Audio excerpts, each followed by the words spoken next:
Dear grad student, today's episode is the first ever Day in the Life episode featuring third-year doctoral student Jasmin Brooks. I'm not sure why, but the recorded audio file I have for Jasmin dipped in and out a few times and required a heavy amount of editing for me. You know, someone who has learned how to make a podcast basically on YouTube. Jasmin is incredible, and her story is incredible, and so I just wanted to put a quick disclaimer here that I know the audio isn't the best, but Jasmin is. So I hope you enjoy the episode.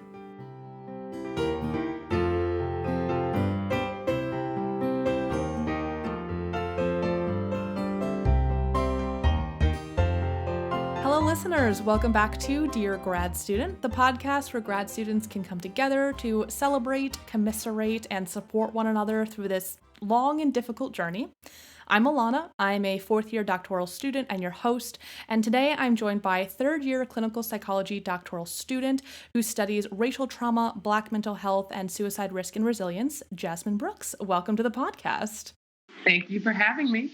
For sure. So part of why I want to do these day in the life episodes is that grad school looks so different across programs and areas and countries. And so I want to start there. I want to start with, what do you do as a grad student day to day? Give us a little bit of an insight. Yeah, so thank you. As a third year clinical psych student, we kind of wear many hats, I've come to notice. So day to day right now looks like Mondays and Wednesdays, I'm doing therapy all day. So I'm providing therapy to various clients. Then Tuesday, Thursday, I'm in class. So I will be starting class back in the fall, and I will be taking about 3 classes there.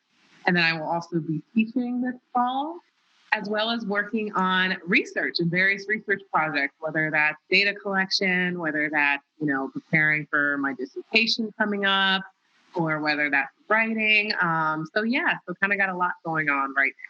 Yeah, it sounds like it. So you're a third year and you've already said the word dissertation, which made my heart leap and I just started sweating slightly. Tell me a little bit, are you doing this like right on time in your program? Is it early? Like what is the timing like for what your expectations are there? Yeah, great question. So timing, I feel like that's always something that we're always done. It's like we feel this pressure to get things done on a certain timeline. We feel pressure to, and so if you look in our graduate program or anything like that, it might tell you proposed by this fall, and by this spring. So technically, along those lines, I'm on track. But where do we get these timelines from? Well, who says that we have to finish it now? Who provides the time for, if you have a child in graduate school, or if you're student, or, so if you follow my clinical student guide, I'm on track. But if you're asking me now going into third year, when I have all these other desires, whether it's grant applications or, just what a pandemic. Yeah. It's like we're doing this. So for now, that's the goal, is to still be on track. But honestly, we'll see what happens. And that's been something I've been struggling with, coming to terms with over graduate school too, is not forcing myself really hard timelines that our program outlines for us. Yeah, that's such a good point. I was talking in one of my previous episodes, I was joking around about how I'm going to eventually get around to writing this grant. And for my program, our quals or comprehensive exam, it can either be a meta-analysis or it can be an F31. So we don't actually have an exam, but we can sort of use those avenues. And so I joke, I'm going to write a grant. It'll fund me to do my dissertation, because that's what an F really is. And I'm going into my fourth year and I have not started it yet, just because of where I'm at and all of that. So I think this right here is a great example that two people, just a year apart, and you're technically, air quotes there, doing things ahead of timeline wise. I mean, programs have different expectations, but people are doing different things, even though you and I are both clinical psychology. Exactly. There's no one shoe fits all, right? Even for a clinical psychology doctoral degree. Exactly. And our comprehensive exams are a day-long worth of essays, questions that we have to answer. We're at a computer from 9 to 5. Ugh. And that's going to be next Friday. So oh my God. Fingers on that one. We could have done this next week. Oh no, that's grad school, right? Yeah. Exactly. But oh my gosh, good luck. Thank you. But funny that you mentioned an F because that is also something that we're pressured to do outside of a dissertation, outside of comps in our program. So, oh Oh. yeah, so the F is supposedly on the table for this year as well. So yeah. So you mentioned therapy, and I may have just missed this when you said it first. Is this your first year doing therapy, second year? What is that like? Like, when do you guys start doing therapy?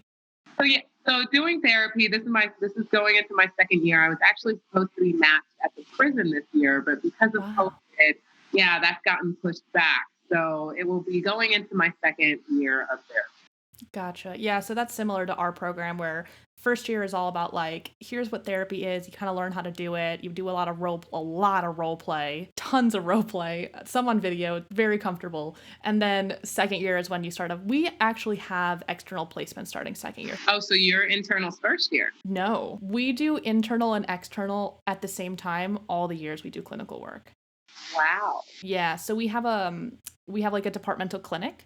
Mhm. And so you start as a therapist taking on like one client your second year in the program, and you'll have an external at the same time. So we'll have hours there where we need to have therapy hours and then like assessment hours. So we'll do like one neuropsych assessment a semester, like an ADHD evaluation or something quite simple. But yeah, we're always at our department clinic and we're at an external practicum site until we have the hours we need. And then it's kind of like personal preference and choice and what makes sense for your career. Well, that's interesting. Yeah, exactly. More diversity, right, within programs. But yeah, so we start internal second year, and then after that, you usually have two sites: one that's more assessment focused, one that's more intervention focused.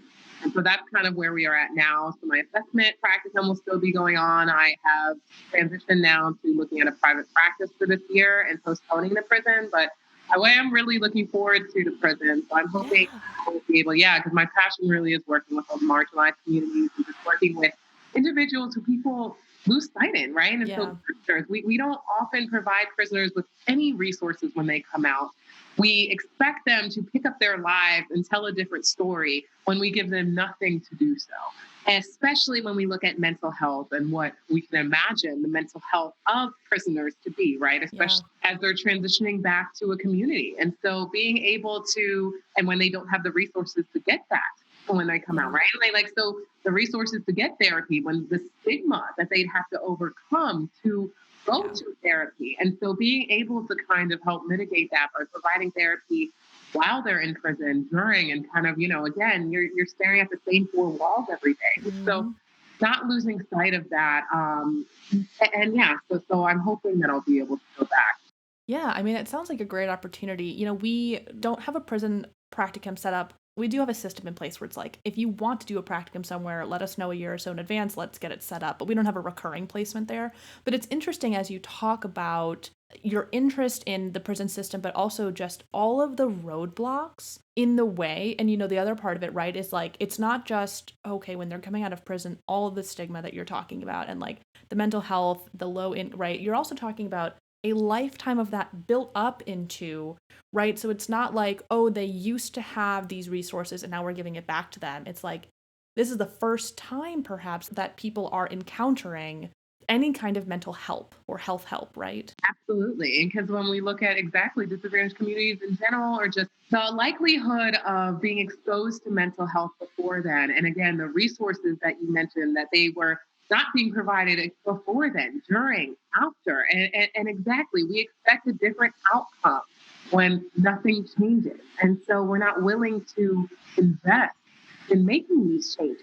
And so, exactly, so any role that I feel like we can have in terms of helping to mitigate that systemic, those barriers and just everything that prisoners especially have to overcome.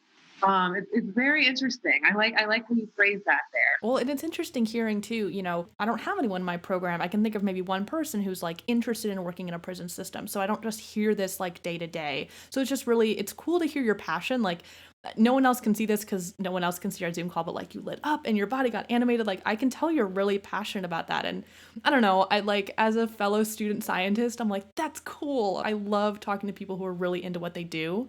I guess hence the podcast, but also just like in general, it's like great being around people who are passionate. So thank you for sharing that. Thank you. 'Cause I feel like, and I like that you brought up that transition too, because even when you're asking about grad school now, right? So much of it is what got you here. And you're not just right now and today, right? You have all these different life experiences that brings you to where you are now.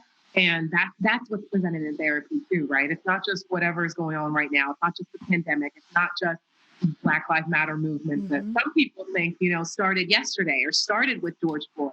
Yeah. It's not, No. right? It's everything that's built up to now. And so we often avoid it. We often put it in the back of our minds. If it was rejections or if it was negative events that happened, we tend to sometimes avoid that. Now when people ask why I'm doing day in the life episodes, I'm just going to play back exactly what you just said for the last minute and a half, because that was like a really beautiful, like, we're not just who we are now, we're our whole journey. And I was just like, yes, that's the whole thing.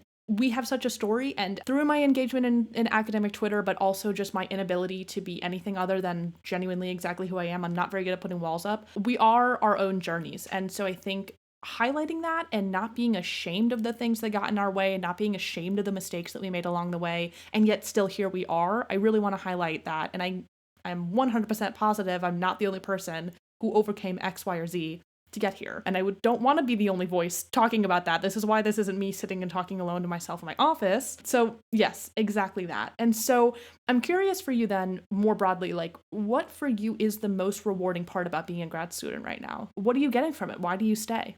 That's a great question. And I feel like it has a lot to do with my program and just obviously with my desire to pursue this specific program. And so what keeps me going is being able to engage with others, right? In clinical psychology in particular, it's being able to start providing therapy, to start seeing that transition in my clients, to start, seeing that I am making a positive impact on people's lives. That is what has kept me here. So, whether it's my assessments, whether it's, we're supposed to technically end the assessment here, but taking that little bit of time to do psychoeducation for that family, like keep praying that their child will wake up from autism, right? It's taking that time to educate on what is autism instead of just ending that eval there, right? It's seeing that difference in the families. It's being able to also have time for continued work. I recently joined an adolescent suicide nonprofit organization that will be picking up this fall. And so, it's again, so preventing suicide in adolescents and looking at mental illness and substance use in adolescents and how we can, again, combat that stigma, the impact of COVID. So that's what really keeps me going. I could say, it's the research, it's getting me to, and the research is important because it's going to inform interventions, right? But what really keeps me going is seeing that change on individual cases. I'm actually so glad that you have described it in that way, because I feel, and I am fully victim to, programs for clinical psychology PhDs. They are so research focused, and they push research. I'm in a program that's very 50-50, and I still get this push towards academia. And I will admit fully, I am someone who wants an academic career. I've bit the bug. It's still stuck with me. I'm a fourth year. We'll see where it goes.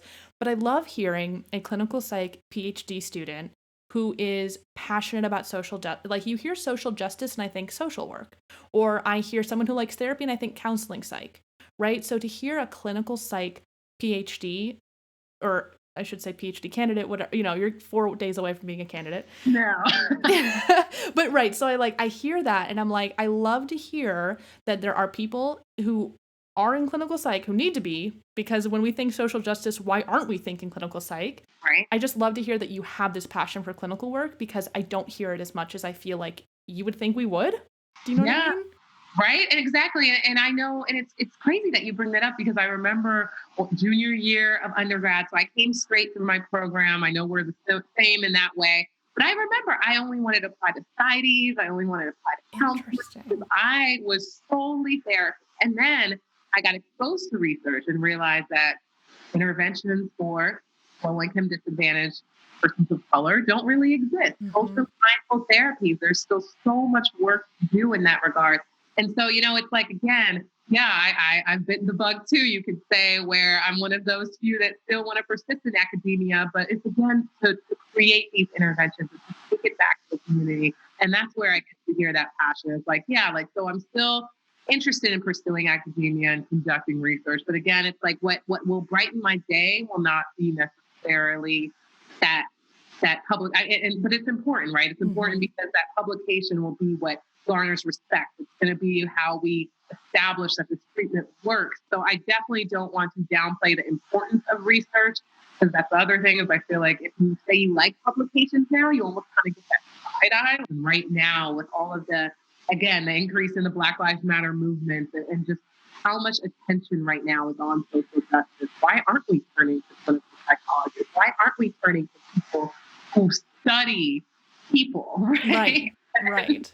And so, yeah, interesting point there. It's funny even that you have said, like, if you said, like, oh, I'm really into publications to get a side eye, I feel like it's actually the total opposite. And this could be program to program and discipline to discipline, right? I am in more of a less clinical lab, even though I am a clinical student. And so for me, I'm like research, research, research. And I feel like I do clinical work on the side. And I think part of that has to do with I came right from undergrad. And so for me, the research was set. And for me, it's the clinical that I'm exploring that now. So I've had like sort of the opposite of you where I got exposure to clinical work and I was like, oh, this research that I'm doing I do like self-regulation, emotion regulation. Oh, all of a sudden there's all these clinical manifestations of it. Okay, now that's interesting to me. So I've had like the opposite. It's just really interesting to hear. And I feel like you're right. Why aren't we turning to the clinical psychology people who study people Yeah. when we're talking about making behavior changes and all of the changes being made, both with Black Lives Matter, but also just in general? And that's what's so interesting. And maybe again, it points to, because right now I'm in a culture lab, I'm surrounded by individuals who are primarily focused on, interventions for minority populations, for disadvantaged populations, things like that. And so maybe that's where actually the pressure comes to, or I guess the flip in that sense, is because where I'm working more focused, it is people taking it to the community because it's marginalized populations who don't really have access to, reading publications or things like that. And so, at least in where I'm surrounded by, it's almost this pressure that if you're focusing on just research, you're actually not giving back to the people that we're trying to serve. And so it's this pressure to, again, do both. Because, like I mentioned, in order to take intervention, you have to do the work to discover what works, right? So it's pressure to do that and take it back.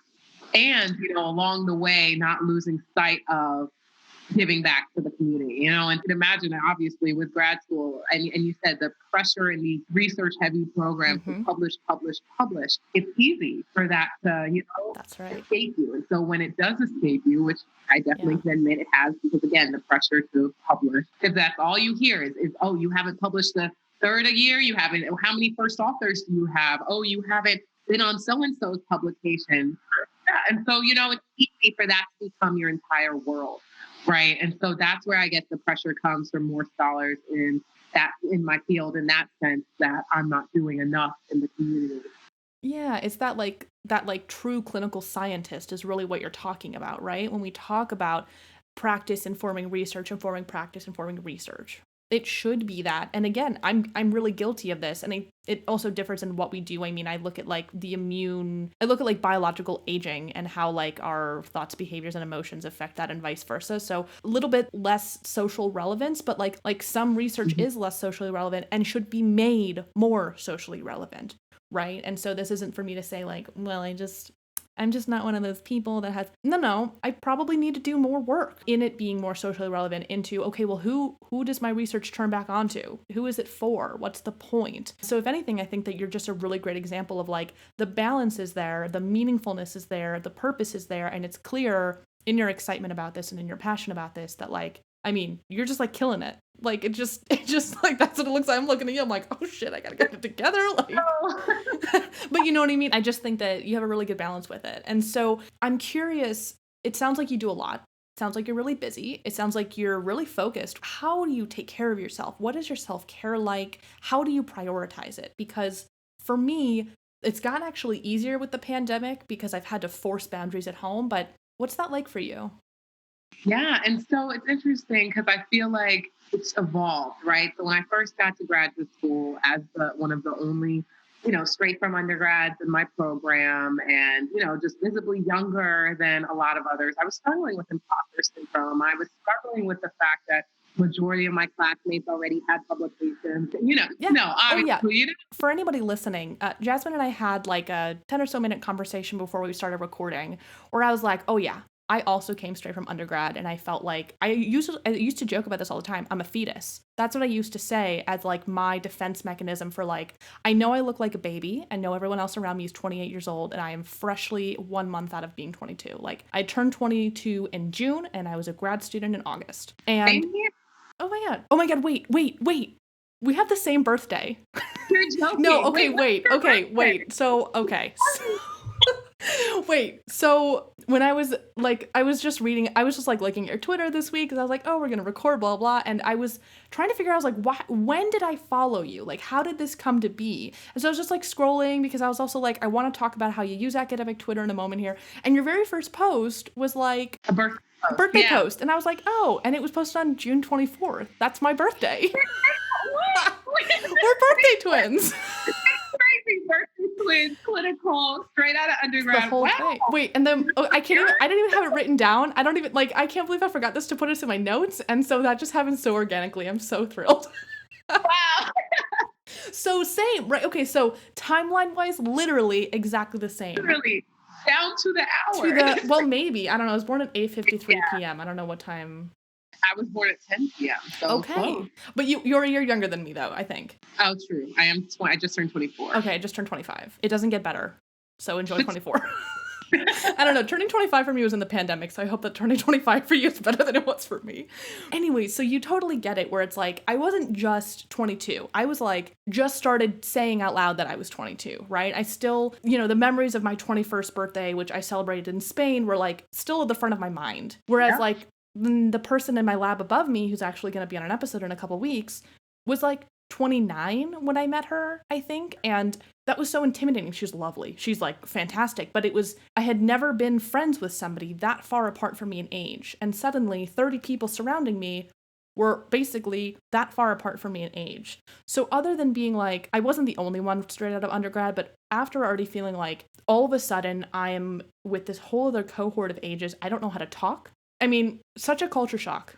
And that's where, again, it's like exactly. And so you can fall victim to imposter, having to navigate all of these new spaces with individuals so much older than you, in classes now with individuals so much older than you. So that pressure was there first year, where it's really just first semester. And then, so imposter, I feel like doesn't go away fully ever for me. But that pressure overwhelmingly to make graduate school everything I do, right? And to catch up. Yes. Because I felt like in order to catch up, I needed to just go times 100 grad school, right? Whether that's reading, studying, listening to podcasts, any outlet I could find right? Any outlet I could find to learn more. Yes. I realized I was letting myself go in that sense of self-care and sense of, losing sleep, in the sense of working too much on weekends and not having time again, because 22, you're still really young. You don't want to miss out, right? And so after that semester, I was like, I am never doing this again.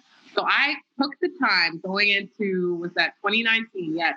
And I was like, what am I going to do to make this semester different, right? So I really got a new planner that had like goals you could put in, all these reflections, and so I said I was treating this like a 9 to 5. I am going to treat school maybe 9 to 6 a few days, but that's what I'm going to do. And so I forced myself to work during those day hours. I forced myself to say at 7 latest, I'm shutting this off. I was in a long distance relationship. It's still long distance, but especially in the beginning, Are we living the same life? I'm just really confused. Who are you?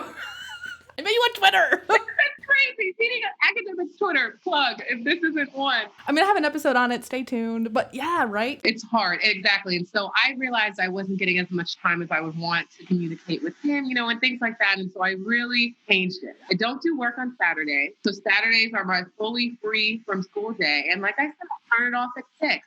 And it's been amazing. So you hear me list these things, right? But it's crazy what you can accomplish if you really... My classes are one day, now a week coming up this semester. Jealous. It just happened to work out. Not usually common, probably because of, again, COVID and Zoom. Yeah. I've planned it where that's how I'm going to do it. And so, I have time to binge watch shows on Netflix. What do you watch? So I restarted Scandal. I love Scandal. So I restarted that. I started watching Ozark. What other shows did I watch? I'm blanking now. But as I mentioned, I started One Tree Hill. Don't tell anyone. Oh my God. Okay, One Tree Hill was the show that I started watching my freshman year of college. I had this girl who lived like a door down from me. We're still best friends to this day. And she is obsessed with One Tree Hill. Like she goes to the conventions in Wilmington every year and has like met all of them and has pictures with all of them and like knows the actors. She's really dedicated. I honestly admire her for it. But like I know all about One Tree Hill, so don't worry. There's no judging here. We are a pro One Tree Hill podcast. Well, thank you. Yeah, but even shows like that are 9 seasons, if I want to go Oh. back, and Oh, so, I'm watching. I don't know if you've ever heard of Supernatural. oh, yes, I Okay, do. but 15 seasons. I'm rewatching that right now. And like my summer binge watching has been like the British television show Love Island. So like there's Oh, no television shaming here. My first year of grad school, I binge watched all 23 seasons of America's Next Top Model. Like that was myself. I just was like, I need to turn my brain so far off. I need to not have one. And so I was the same way. And it's interesting hearing you say that you started with this imposter syndrome and that like slowly you've gotten a handle on it. Where I felt like as a first year, I was like, oh, shit, I must have done something to get here. I'm just so grateful. Like this, this is fine, blah, blah. And then as the time's gone, I feel like I've done the comparison game more where I'm like, okay, well now I'm a third year. Now I'm a fourth year. Isn't it supposed to look like this? yeah. Because I don't know if I look like that, and so it's nice to hear that I could change my mind on that and that like other students have different patterns of like how their imposter syndrome has built and gone. And that's where, yeah, exactly. I don't want to say, like I said, I feel like I still definitely struggle with imposter in different ways. Yeah. But it was just, again, in reference to self-care and just overdoing it in my instance and letting grad school define my entire story, because I'm a biggest advocate on that now, is especially when you go in your 20s, it's not your entire life. Yeah, But and it when can't be. exactly. Anytime, if you're older and you have kids and you have a family, right? There's so many different reasons why grad school cannot be your entire story. And so that is where, the drive to change how I compared myself, but exactly, it's not like it goes away. And then especially on sometimes, academic Twitter or different social media in general, it's easy to foster that comparison. If you look at others in your labs or people that are in more research focused labs, where they're publishing sometimes up to 10 publications in a year. I see people come out of my program with 75 What? 75. 75? Absolutely. And I am just over here with my I 5, don't feel maybe by better. that point. Something about that. I'm like, I felt a little better before we started recording. No, but so I'm just saying it doesn't go away. And it's Are easy they to fall, okay? right? That's where I was like, I told myself, what is my story? What do I want my story to be? And it is not that. I do not want to be that person who is up writing every night so that I can say I have 75 publications, and Right, for what? exactly. And so that's where, I realized that I have a certain impact that I want to make, and I have certain ways that I want to do that. And if I compare myself to others, I don't know what their story is. I don't know what they're telling me. I don't know their priorities. So, right, I'm over here in the long distance relationship, moving to a state where I knew one person, right? And how many of those people have that same story? What are they balancing? And so that's where, I started to tell myself that when I found myself falling victim to comparing and things like that. It's just everyone's story is different. And we can't sit here and ask, why aren't we doing this? Or think that we're inadequate because we don't have this. When we have things that they might want, that they just don't see, right? Because it's, again, outside of academia. Would you want that to define your whole life? Or do you want to still be able to go to parties Friday night with your girls, travel, do a girls' weekend in New York, COVID now, but still, do you want to be able to do that? Or do you want to be so focused on school and pubs and everything that you lose sight of that, right? So, yeah, that's what I found myself telling myself in those moments. Yeah, well, and it sounds like you're doing a great job with all that cognitive flexibility, right? That like there may be other things, but it's true, right? I mean, like, oh, I hate to be like a CBT therapist right now, but it works, right? Just opening your mind to like, okay, what else might be true about this? What might other people be going through? And it's exactly what you said. I'm sure that there are some people who look at you and I and they think, I wish I would have gone right out of undergrad. Yeah. And sometimes I look at people who had their 20s And I think, wow, it would have been really great to be awkwardly, uncomfortably stressed out mid 20s, Yeah. not in grad school. Like Yeah. on a personal level, I feel like I had so much maturing to do after college that was simultaneously happening with like developing professionally in a way that I usually suggest to people to take a gap year only because on a personal level, and you tweeted about this, right? You just had that tweet a couple weeks ago that I feel like I wrote a draft 50 times to respond to, and I was like, I don't like, so okay, so Jasmine's tweet was that she came right out of undergrad and she sees so many things of people discouraging that, being like, you're too young to do X, or you're not ready, you're not blah blah. And you were like, no, you can do anything at any age. Like, you can be ready for this at 22. Don't let people tell you you can't. And I was like, yes. And I was like, as a person, I just felt underdeveloped. Professionally, I was there. And this is the tweet I kept meaning to write, but just couldn't get into the right characters. It's like, I was so there professionally, but I feel like socially, just like as a person, could have, I don't know, it's your mid 20s are a struggle anyways, right? And so I feel like doing that under the like spotlight, and in the petri dish of grad school, it was so much learning and developing at one time that did I get through it? Yeah, like I'm fine. I do feel like I've turned the leaf. And it was really hard to be 22, 23, and 24, and also trying not to be 22, 23, 24 at the same time. No, definitely. And that's where, again, there's pros and cons to every decision because you know what, while we're struggling with the identity piece at 22, we could be struggling with being a mom and a wife at 27 if Mm-hmm. we start, and so that's where it's again, not one size fits all, but usually when you hear discouragement about certain ages, it's younger Yeah. because we're not ready, because we're all these things. That tweet that went viral had just come out about, again, why you should never go young. And so that's why I frame that tweet again as what is the positives of going in your 20s? Because there isn't a one size fits all. There isn't an accurate age that you can go pursue a 7-year long degree. There isn't. Yeah.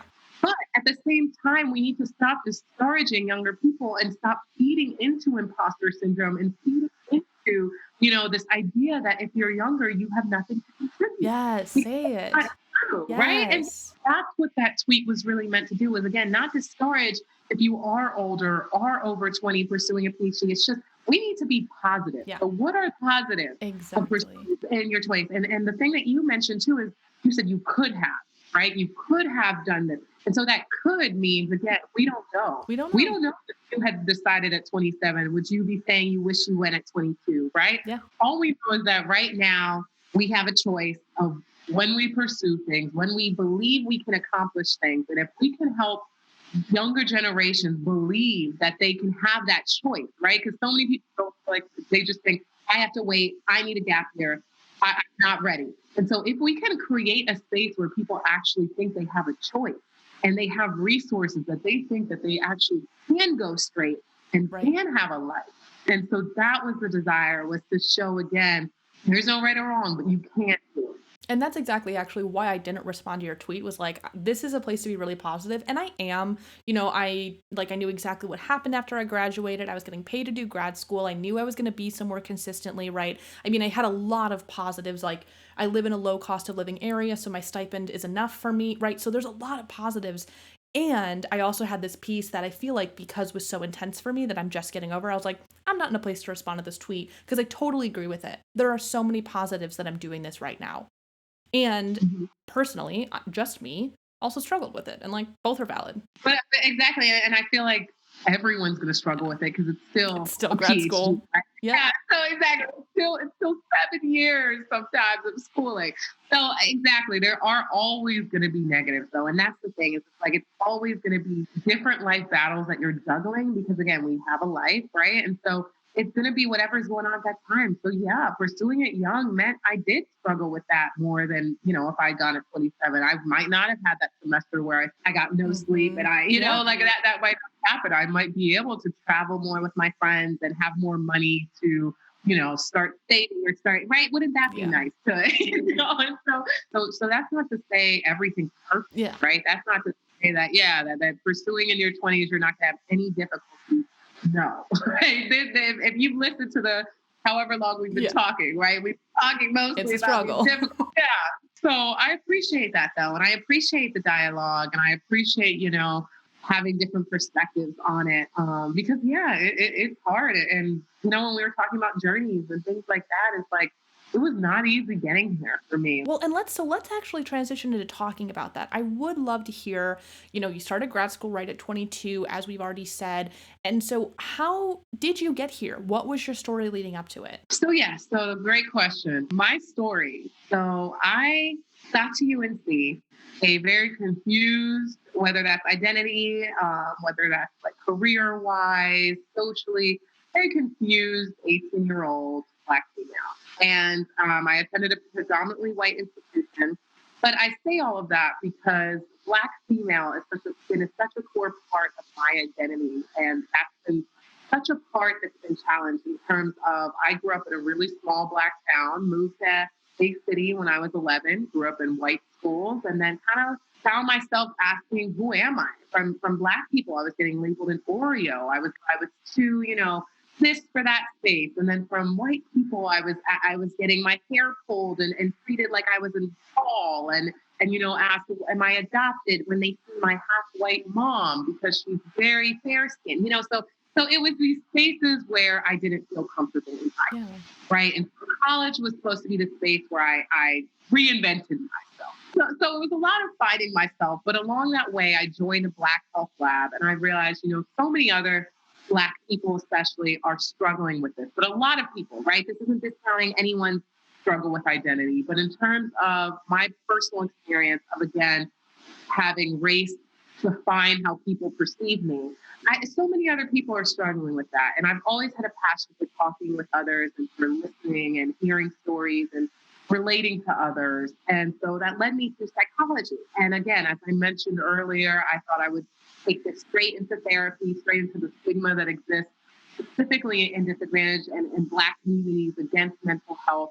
And I was like, that's where I'm going. And then I found research my junior year by joining an African American research lab that was very research heavy and showed me again what I mentioned about how am I going to create this intervention. And so that led to clinical degree and applying my senior year and I told myself, I was like, I'm only going to apply to people who are doing Black psychology work in clinical.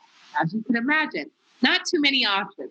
So I applied to 4, and then I applied to 2 more where it wasn't Black psychology focused, but I just really loved the program. And 2 weeks before interviews, or actually the event happened a month before interviews, and I can talk about this now. I couldn't talk about it for a long time, but I got to the space where I can say a month before graduate school interviews, I was sexually assaulted. And it was an extremely traumatic event. I did not talk to anyone about it. I did not disclose it to anyone outside of my roommate and a couple other really close friends for a month. And then the story kind of went, I realized there were more girls. So the individual got suspended and he was on the basketball team. So I realized that, if he's getting suspended, this probably has something to do with this. And this probably means it's not just me, right?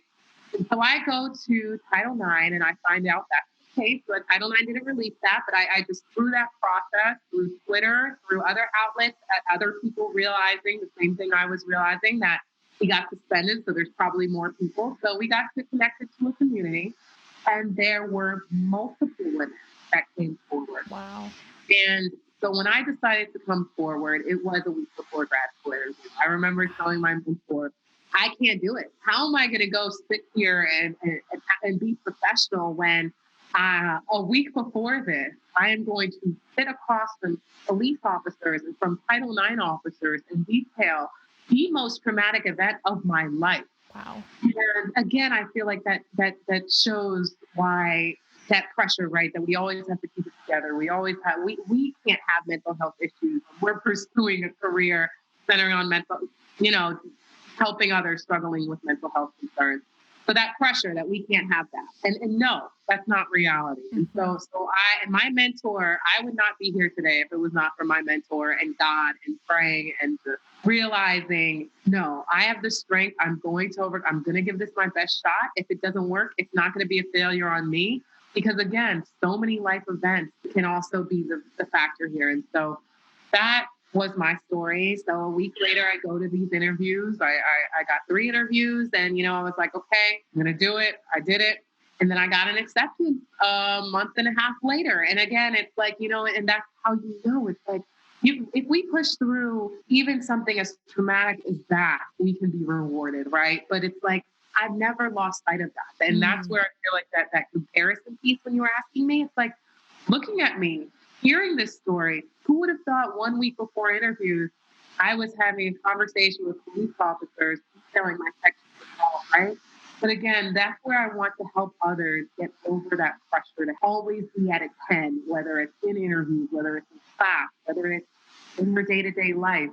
We have to be okay accepting these parts of our stories too, and accepting that others might have these stories. And so, because of that, we can't assume that we know everyone's life story. We can't assume that we can measure up to this person next to us when we don't know these things about people, right? And so that, brings me to today and choosing to pursue the PhD still and getting into one of my dream programs in terms of being able to work under a really, really amazing Black psychologist who's doing amazing things in academia, outside of academia. So yeah, that's my story. Wow. Well, first, I just want to say thank you for sharing that. And I really admire your vulnerability. And I appreciate that you were, willing to share that in this tiny podcast that hasn't officially even been launched yet. So thank you for being so open. And I really just appreciate what you were saying about you wanting to make an impact on other people to say, you never thought, right? Looking at yourself, it was this idea that, like, whoever thought I could get this far? Look what I've been through. And so anything that's coming up, I can also do. I just think that's really powerful. Thank you. Because again, and it's like that's where even to the point now where I can disclose sexual assault is because if we look at the percentages, right? I'm not gonna try to list them off now because I don't know, but last Mhm. time I checked, I believe it was about almost 75% of people go through sexual assault in America, right? And even if it's not that exact percentage, a lot do. And a lot of people go through really traumatic, unfortunately, events, right? And it's just being that resource for people and showing people that we can overcome this. We can do more than these events that try to literally tear us down in every single way. So that's not saying that it won't be hard after that. That's not saying other events might not happen after that, but it's finding that strength to overcome that and not giving in my case it was not giving him that power Mm. to take away grad school from me. I had just applied, I had just hours with the GRE, with all these other And the components. money and Exactly. yeah, And getting ready to, I had already bought my flights for interviews, all these other right. costs that come with grad Yes. school applications, right? And I was not going to let that ruin it for me. And it's like, I'm not saying that was an easy choice. I'm not saying that it by any means, because it wasn't. Yeah. I told my mentor, I'm not doing it. Yeah. But I realized that I'm not giving him that power. And overcoming that and getting in just felt even more rewarding, right? So successes that happen after moments like that feel so much more rewarding in so many ways because you know how low you were and you know it and overcoming that. So yeah, that's not to say I haven't faced other, challenges and things like that, but it really does give me something to latch on to where Yeah. it's like, oh, I can't finish this publication, but what is that compared to, Yeah. I mean, it's right. It's in a way, and this is a strange way to word it now that I'm saying it out loud, but in a way, it's like good perspective, but really about like strength, right? And the strength that you have that it's like, it's so easy in grad school to get caught up by what is the status of this project and oh this person hasn't gotten me this back to me and gosh that's so annoying because this is my career that is waiting now for them to blah blah blah and you're like at the end of the day you can tie it back to like how big is this really and how annoying is this really, but look at what I've overcome. Again, just like, what you're saying, I just think is so powerful. I have to imagine that there are other grad students with your story, or maybe there are undergrads listening who are facing something similar or who processing something similar right now. So I really appreciate you sharing that. And I also appreciate you talking about how that's part of you and that you're not looking to hide that, right? That sense of this is part of me and I want to be authentically myself as much as possible because so much of our professional lives is a little bit of shoving that down. It's a little bit of let me turn on school mode, let me turn on therapist mode, let me put on this hat. And Yeah. right, we a lot of times in racial literature they'll talk about like code switching.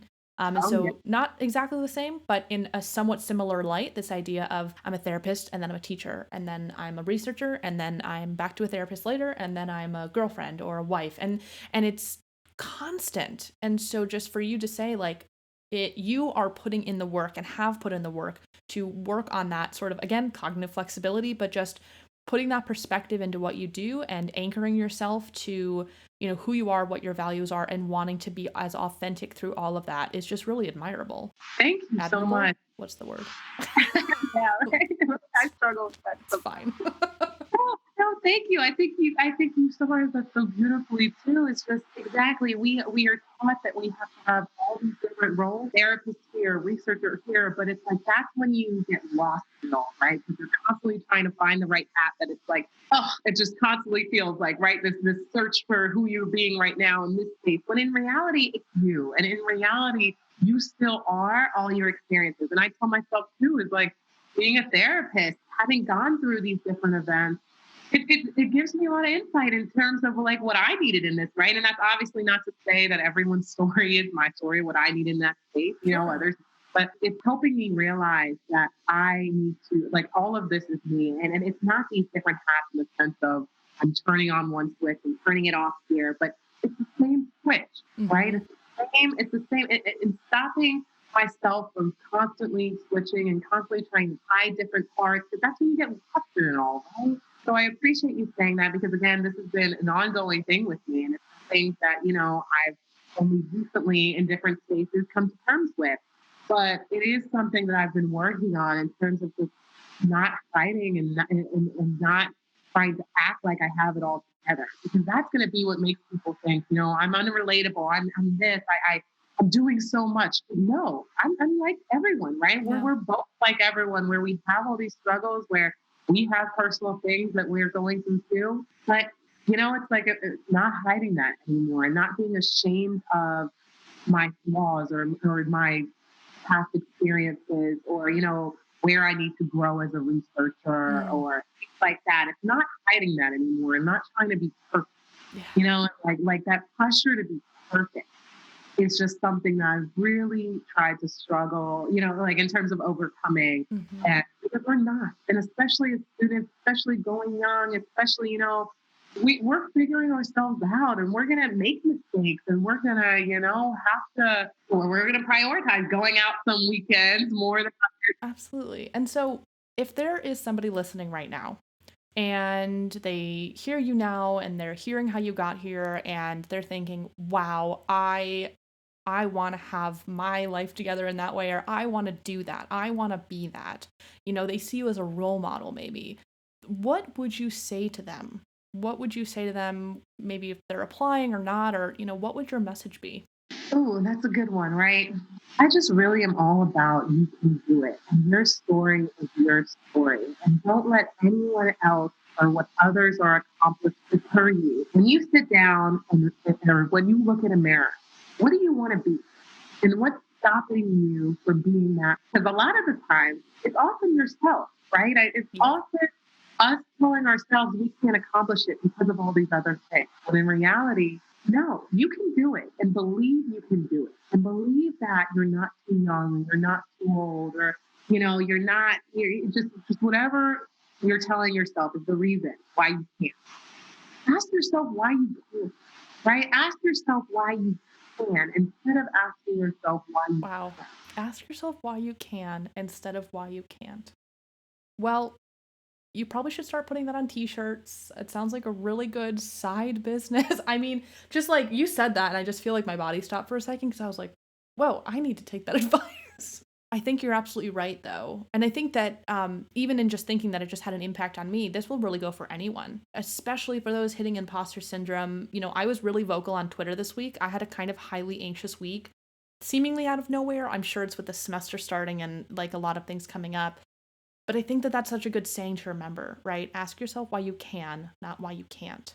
Whoa. because that's what I noticed I was doing. I was saying all these negatives. I was saying I can't do it because of this, but I was like, why can't I? When I asked myself why can't I, I have this passion to help this community. I have the opportunity to be a face in Black academia where, I can help motivate these people. I asked myself for so long, when's the first time I had a Black teacher? When's the first time I had a Black mentor? And you wonder again, there's so many reasons why, like you're not as motivated and all these things. But it's like I can be that. I can strive to have this impact and I again that drive and that passion. How many people share that, right? And it's like those are reasons why I care. Those are Mm. reasons why I can do this. And sure enough, when I started saying that, what happened, right? I overcame a traumatic incident. I got into graduate school. I've been able to publish work on discrimination and suicide and things that didn't exist. I'm able to do. And again, it's the same here. I can focus on everything that's left to do. I can focus on what I'm not doing. But instead, no, I'm going to focus on what's been going, right? And the Yeah. impact that I've had. And so that is what I would say is the message I want to convey to others. Is there anything about your journey, about now, that we haven't touched on that you want to make sure gets into the episode or anything like that at all? Thank you. Thank you for having me. This has honestly been an incredible experience. And, I really appreciate the opportunity to have these conversations. It's like, it's deep reflection with me. It's like, I didn't have that saying before this episode. And now that I said it, I'm like, whoa. Yeah.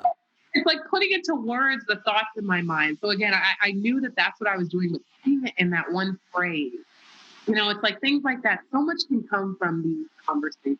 Absolutely. Well, and you were one of the first people that I reached out to. It was just I had a lot of people that I really liked the stuff that they were sharing and the content that they were promoting, and so I was just like, you know what? I'm just gonna start cold DMing people, just that I love what they're sharing, or I love what they're promoting, or I love the voice that they have on academic Twitter, and I'm just gonna see what happens. And honestly, not a single person has said no, which has been shocking and also scary because then I'm like, oh God, I've got to do it now. But I appreciate your openness to being part of something that doesn't, I mean, it exists on my computer and it exists in my little world, but right now we're recording this on August 9th. This podcast hasn't launched yet. So I appreciate you being brave enough to agree to this and to being so open. And I think this has been really incredible for me. So thank you. Thank you so much. I appreciate everything. Yeah, and definitely, I'm always love to, you took the time and it was brave, right? So exactly, message a stranger on Twitter. Can you do this for me? But no, I love it, and I love your mission behind it. I love why you're doing it and how the population you're trying to reach. It's all great. So I'm just happy that you thought I was worthy of being a part Oh, of. yeah. Well, we share a birthday. That's actually what it was. I know, right? So sharing a birthday kind of boosts us. I was like, all right, so I've got to reach out. Yeah, no, but I do really appreciate the sentiment. And so we've talked about academic Twitter a bunch. How about you go ahead, shout out wherever you want people to find you online or connect with you professionally, or I mean, you can put out personal things too, but you don't. Yeah. So if people listening to this episode want to find you, want to connect with you, where can they do that? Yeah, so I'm in the process of making a website, and Aren't we all? I know, right? And I'm actually in the process of starting a podcast with my sister, but these will kind of probably not be done until end of 2020. So, in the meantime, definitely follow me on Twitter. That is definitely where my academic presence is starting right now. I actually only made it on my birthday of 2020. That's right. So, I'm just really transitioning to having more of a public presence in that sense. And so, yeah, my Twitter is 2 underscores, Jasmin Brooke, Jasmin. And I would love to engage with anyone, any questions, any follow-up questions y'all might have about this. If you wanted to talk more about anything that we've talked about here today, we'll definitely love another, random DM. And so who knows? And if you share a birthday, she'll definitely respond.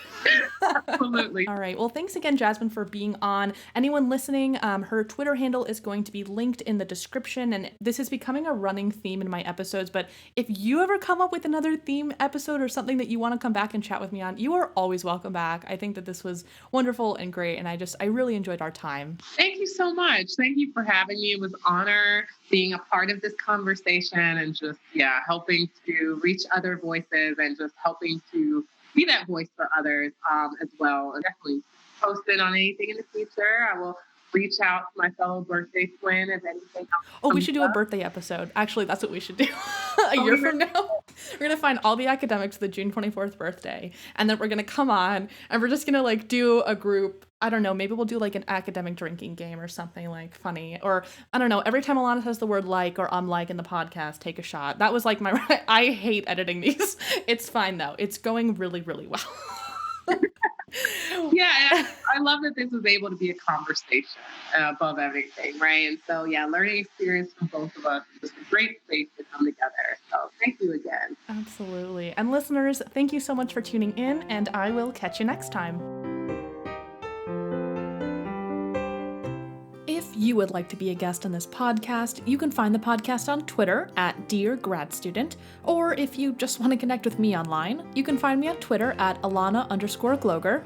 That's ELANA_GLOGER. And if you like what you heard, tell your friends, tell your cohort, tell those undergrads that you're mentoring. And if you're able to, please rate, review, and subscribe to Dear Grad Student on Apple Podcasts, Spotify, or, wherever you find your other favorite shows. And as a reminder, any resources or links mentioned in this episode can be found in the description. And until next time, warmest regards, best wishes, sincerely, Alana.